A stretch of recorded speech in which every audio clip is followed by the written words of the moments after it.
All right, so today we're going to talk about linear programming. The test is tomorrow. I think the hardest part is writing equations. So I'm going to give you some situations, and I want you to try to write me an equation for this. You should be on blank Notability doc right now. Make a smiley face on it. Turn it my way so I know that you're actually in there like you're supposed to be.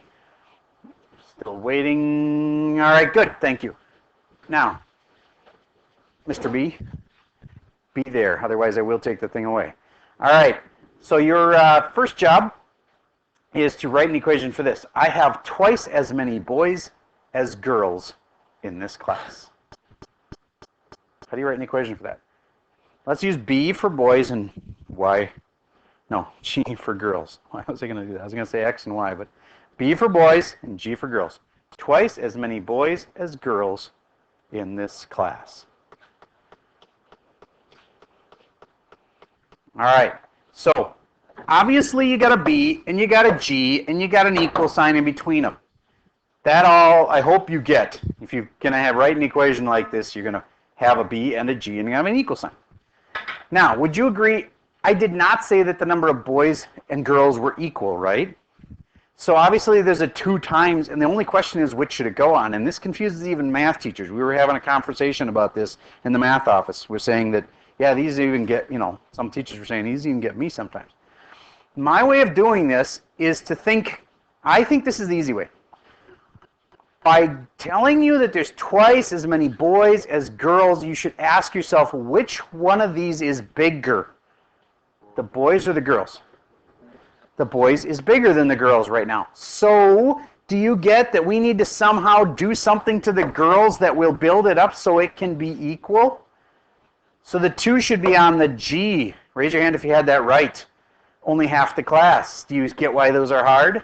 It's backwards of what you might think. Again, if there are twice as many boys as girls, then it's like there's 100 boys and 50 girls. Do you get how what I did actually works? 2 times 50 would be 100.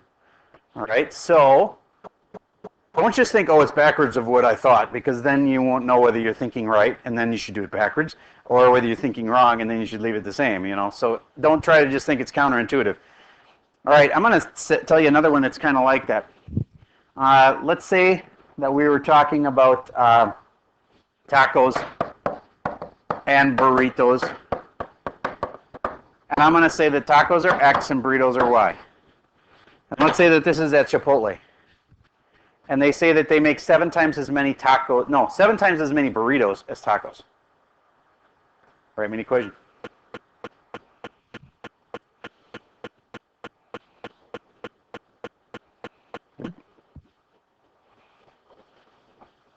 Yep. Nope, backwards. Yep. Yep. Yep. Yep. 7 times as many burritos. You know that burritos are the big thing at Chipotle, right? Yep, yep, yep, yep. Okay, good. So, what did I say to do? I said set them equal. And then I said, think of which one they have more of. Which one do they have more of? Burritos. So I got to build up the tacos, multiply by something here, multiply by 7. That make sense? Because if it's twice as many burritos, then it's like, 7 times as many, it's like 700 burritos to 100 tacos. That'd be a 7-to-1 ratio. And this actually works then. 7 times 100 equals 700. All right. Let's do another one. He's going to make 2 more than 5 times as many sugar cookies as peanut butter cookies.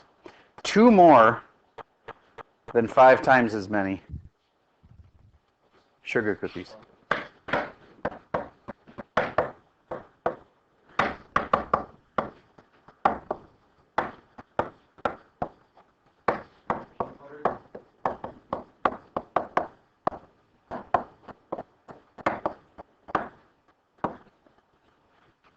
Two more than 5 times as many. All right. So first, let's think this through. I'm going to use S and P as my 2 variables. You can use anything you want, but I'm going to use S and P for sugar cookies and peanut butter. Do you get how you start by setting them equal? That keeps you from doing a few dumb things. It keeps you from putting them on the same side. It keeps you from forgetting the equal sign, because people sometimes forget you need an equal sign. All right?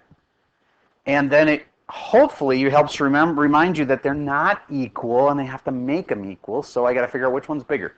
Which one am I going to have more of? Sugar cookies or peanut butter? Sugar cookies. This is the bigger one. So this is the one that I want to go 5 times as many and then add 2. That'll make them build up to equal. Raise your hand if you had that one right. Okay, good. All right. Now we didn't have a single less than or greater than sign in there. So let's do one where we have that. Let's say that there's student tickets and adult tickets. That's kind of a classic problem. So let's call them S and A for your 2 variables. Student tickets and adult tickets. And let's say that we're talking about one of our big plays that we have here at school, and we're going to sell, let's see, at least 4 times as many student tickets as adult tickets. At least 4 times as many student as adult. That's how I'd start.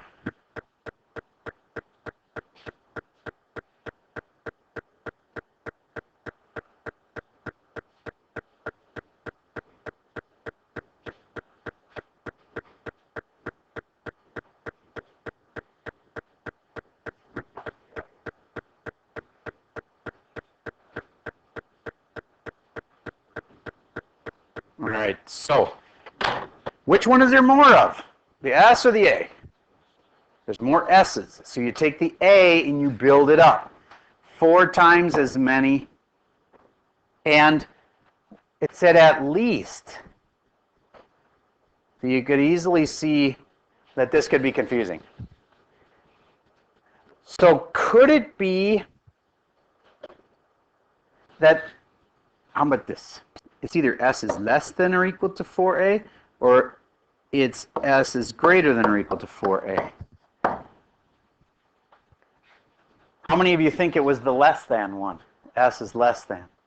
How many think it was the greater than one? All right, good. Well, I won't confuse you with the students at least is at least 4 times as many, meaning this is probably even bigger than that. So then if it's bigger, the alligator eats the bigger one, and therefore the alligator's pointing the right way. Okay, good. All right. Now let's do a quick graphing one and see if you can find where these 2 lines intersect, because that's going to be one of your biggest challenges, is once you've got the things graphed, is like knowing exactly where did those 2 lines cross. So I'm going to give you 2 equations, because that'll be one of those optimization points. Okay. So let's give you an equation here. I'll make 2 different lines on this. Pause for a second while I set this up. Okay, so let's say that we had the shading area is in here. And that means that your answer has to be either this spot, or this spot, or this spot. Well, that one you could just read right off the graph.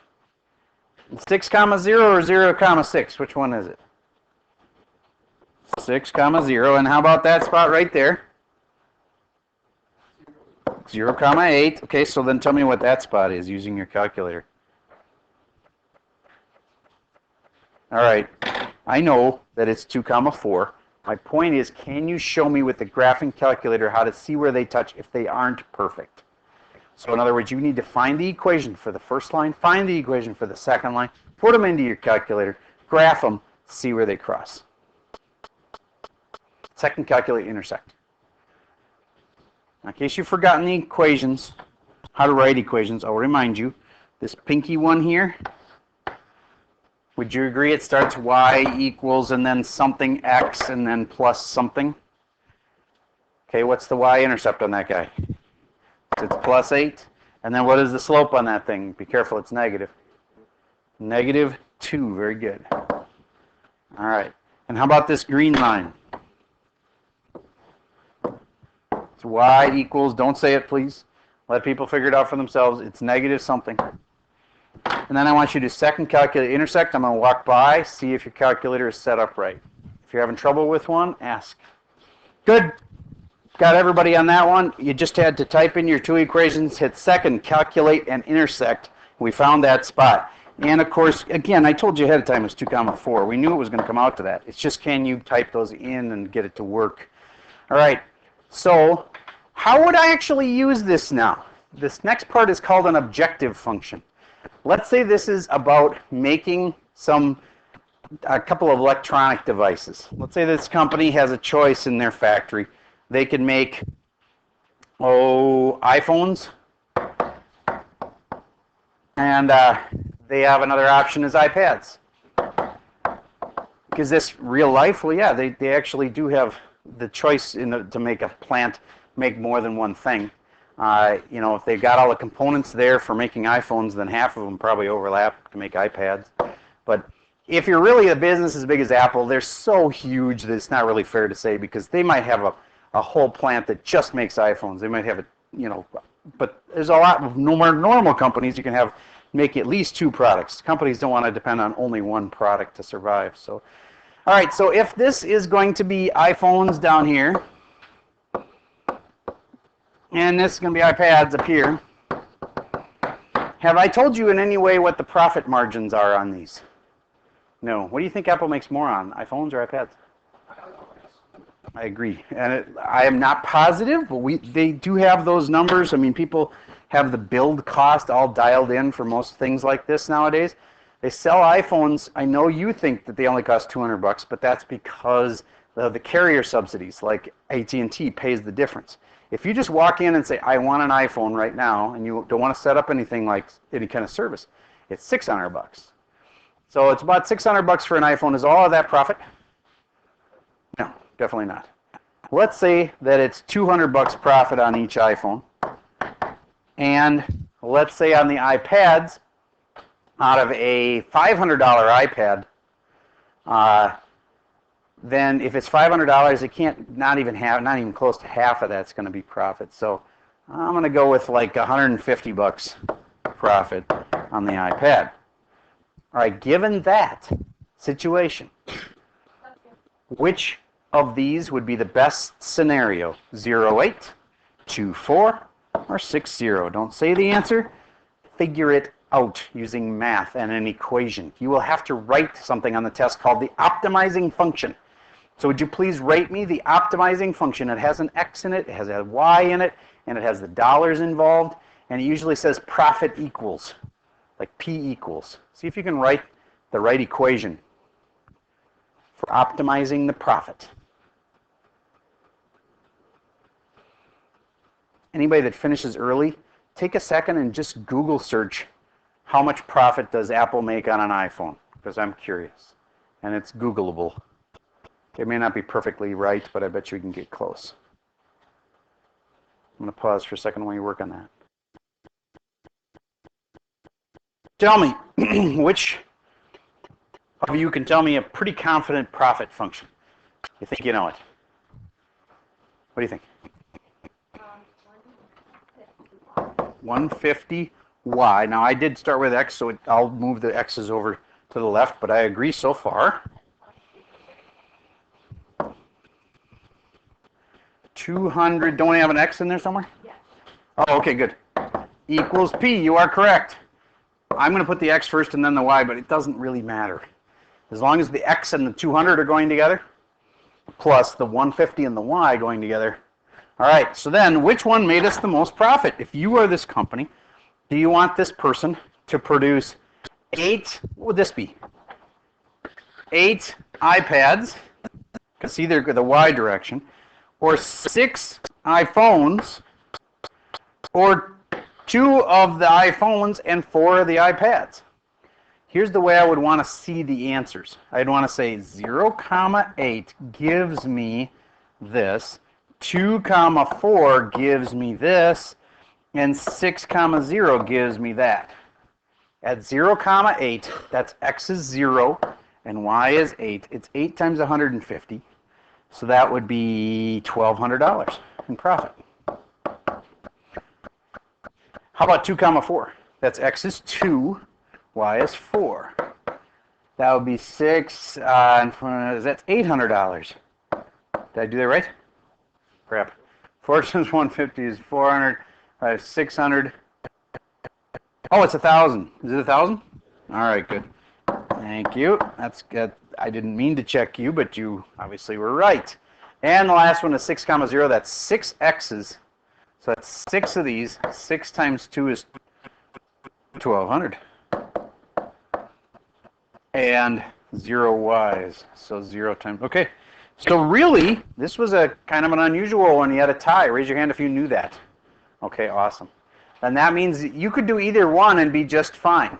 You could make a business argument then for which one of those two you wanted to go for. Maybe you thought, okay, I think iPads are more important for us to have extras of because of whatever, so I'll have more people make iPads because I think that's the way of the future. Or, you know, gee, last Christmas season we ran out of iPhones, so let's build some extra ones. Let's, you know, you might have reasons for business why you would want to pick one or the other. You would not just flip a coin, but at least you know profit-wise that your little person that's doing the manufacturing would be more profitable to you on either one of those two ends of the spectrum. Yes, sir.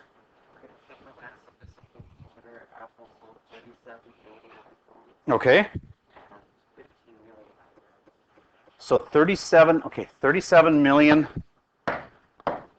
iPhones in the quarter. And then how many iPads?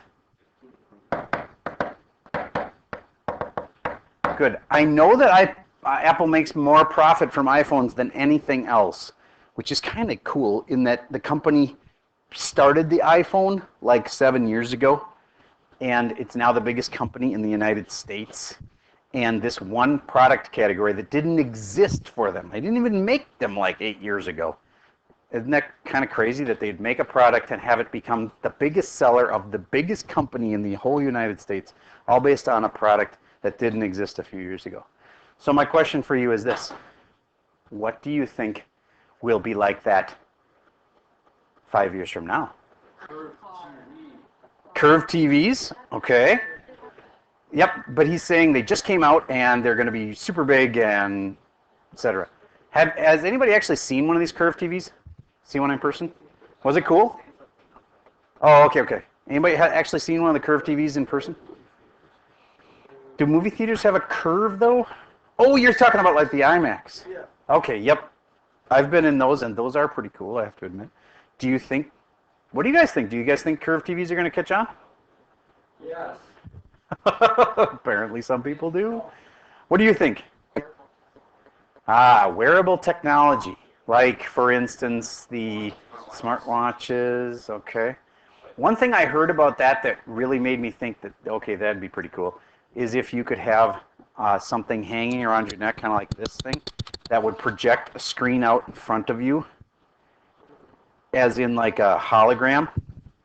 So like you could, if you want to show your friend a video, you could actually project it on the wall. Yeah, or like Princess Leia on the you know, R2D2 thing. Now that's a long ways off though, because the projection part isn't. They got little tiny projectors like you could hang around your neck. That's possible. So in other words, it's sort of like your computer could have its monitor anywhere you wanted. You know, like I'm going to shine it on that wall. All right, what else you got? Yes. I researched the iPhone thing. Yep. And it's kind of old, this iPhone 5. Okay. All right, is that profit? Yeah. Holy crap.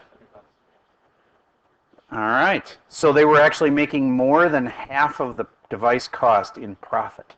So that, though it was old info off the iPhone 5s, I'm guessing that their profit margin has gone down a little bit, but it was over 50% profit margin. And that is, I do remember hearing that Apple had the highest profit margin of like any companies out there. Yes? Okay, latest info he's Googled is off of a 5C, they make $150 in profit. So I was a little high on my iPhone's $200 profit. Maybe it's only like $150 on the iPhones and the iPads. I'm sure we could look that up too, but that's all right. Enough with this example, but thanks for looking those up. Cool. All right, so the moral of the story, you got to be able to write equations. We started the hour with that. You got to be able to graph the equations. You've typed them in the calculator. You can graph them that way, and that's okay. You have to be able to transfer that onto paper. That's one of the things that we will have to have a graph on paper. Then you have to be able to figure out where the answers are and where they all overlap, and the corners of that are called the feasible region. These corners, the vertices, Those can be found by using either just logic, like here we knew it was 8 comma 0 because look, I can see it touches right there. Or if it's crossing in the middle of nowhere, you probably want to do the second calculate intersect to get that. Yes, sir? I have often seen the ones that are like paragraph, Giving you a bunch of info and then you have to write the equations for it? I agree. Let's do one of those by doing some homework. So everybody find your homework that's assigned for today. You're looking for the one, today is 5-22. So you're looking for this one that's assigned on 5/22, due on 5/23. So let's open that one up. Phil's about to take a test that contains matching questions worth 10 points each and essay questions worth 25 points each. He must do at least 3 matching questions, but time restricts doing more than 12. Phil must do at least 4 essays, but time restricts doing more than 15. If no more than 20 questions can be answered, how many of each type should he do in order to maximize his score? All right, it is breaking it down for you into little chunks here, and we would do that for you on the test also. We wouldn't just say solve it. We'd probably give you parts and say, part A, define the variables and write the constraints. All right, let's all agree on which one's going to be X and which one's going to be Y, just so that our answers can all be the same. Anybody already picked what X is? Matching. All right, we'll say X is matching. And therefore, Y must be the, what do they call it, essay? Okay. Am I done? No, I have to write constraints now. I have to write all the equations. Now that we know that X is matching, let's focus on those. At least 3 matching questions.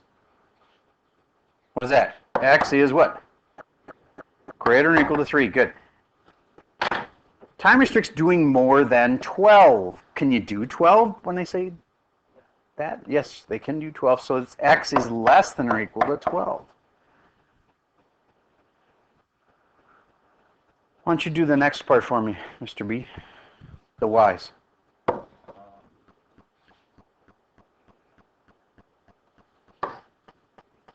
At least 4 essays.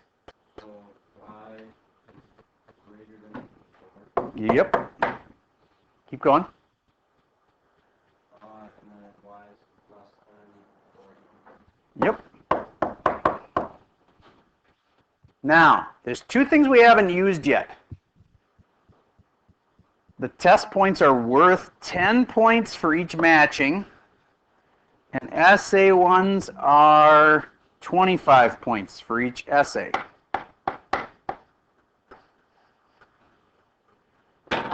Seems like that's an equation. Now, there's 2 kinds of equations though. Because the constraints, and then there's the optimizing. Maximizing or minimizing in this case, let's see. He wants to maximize his score. So I can tell that 10-point and 25-point thing, that has to do with him maximizing his score. So X, and they always look like this, and it just depends on what you want to be. If is this about profit in the business? No, it's about maximizing his number of points on the test. Okay, so I might call it P for points instead of P for profit. And it's always X plus Y, and then it's just a matter of what goes with X and what goes with Y. And in this case, 10 points for each X and 25 for each Y.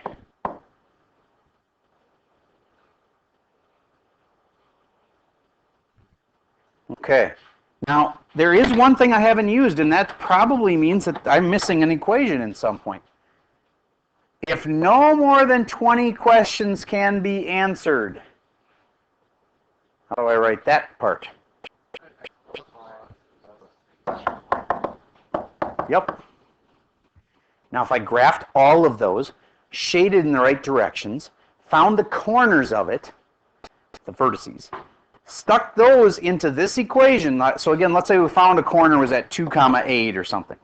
Then I'd stick that into this equation and say 10 times the 2 plus 25 times the 8. You know what I mean? And then I don't know what the corners of the feasible region are because it's going to take a long time to get there. And they don't even ask us to do that. They never actually asked us to answer the problem. They just said write an equation for what you want to minimize or maximize. So bottom line is, this is the answer to this question. It's done. But if I needed to finish the problem and they said, okay, now what is the best number of problems he should do on this test, you'd actually have to graph it, find the corners, take the corners, stick them into this equation, and figure out, like P disappeared, there we go, and figure out the maximum number of points you can get. Any questions? Yes? So, if we wanted to do it on our calculator, Calculator would be allowed, yep. X into Y somehow. So, because you can't really type X into your calculator when you type a graph it. Oh, I would know what you're talking about. If you want to have an x equals 3 number graphed, okay, so I get what you're saying. This you can just type into the calculator. This you can type into the calculator. You can even type a vertical line into the calculator. Those are all fine. No, horizontal, sorry. But a vertical line you can't put into the calculator very easily. The way you do that, if you have to find where two lines cross and one of them is vertical, let me show you how that works. You can't do second calculate intersect for that kind. So let's say you had a line going like this and a line going like that. It's actually way easier than you'd think. All right, I want to show you that on the board over here because that's a very good question because that will come up. You'll have to know how to do this. So everybody stop working on your homework for a second and listen to this very good question that was asked. Okay, if I had this line right here and it's going like that,